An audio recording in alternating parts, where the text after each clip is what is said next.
Sikiza hapa vizuri kabisa. Ushaijua kwamba kuna vitu vinaweza fanyika katika maisha yako, watu waanze kuulizana, imekuwa aje huyu ako hivi ako hivi ako hivi. Ushaijua kitu kama hiyo? John chapter 9 verse 1 kuendelea mbele, tunapata kwamba palikuwa na kipofu ambaye alikuwa kipofu tangia kuzaliwa kwake. Palikuwa na kipofu ambaye alikuwa kipofu tangia kuzaliwa kwake, hajaiona mwangaza, ni giza kwa uso wake.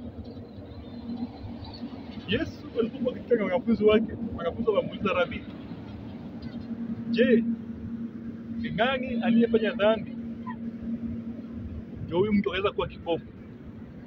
Je, ni yeye ama ni wazazi wake waliweza kumfanya hivi? Waliweza kufanya dhambi ili aweze kuwa kipofu? Yesu aliwaambia kwamba hapana, hii ni kazi ya Mungu tu, ni kazi ya Mungu iweze kudhihirishwa ndani yake. Yaani kazi ya Mungu iweze kudhihirishwa ndani yake.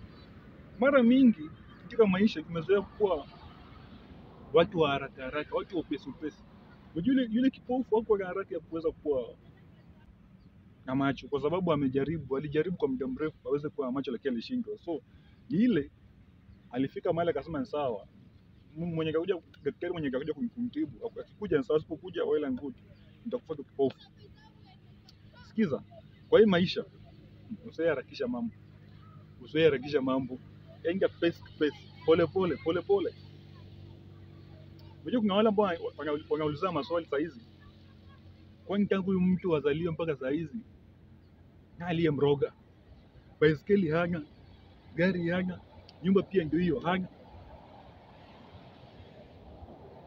Isitoshe, kama ni mwanaume wanasema hata pia girlfriend hana, na kama pia ni girl pia wanasema hata boyfriend pia hana. Sikiza hapa.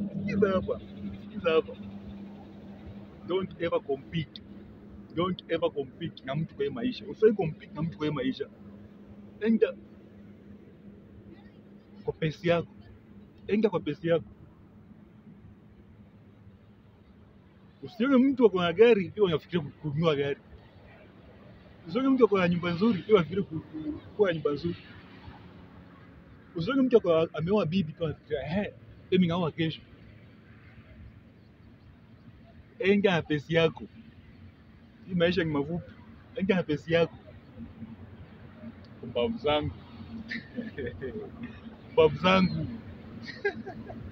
Pumbavu zangu.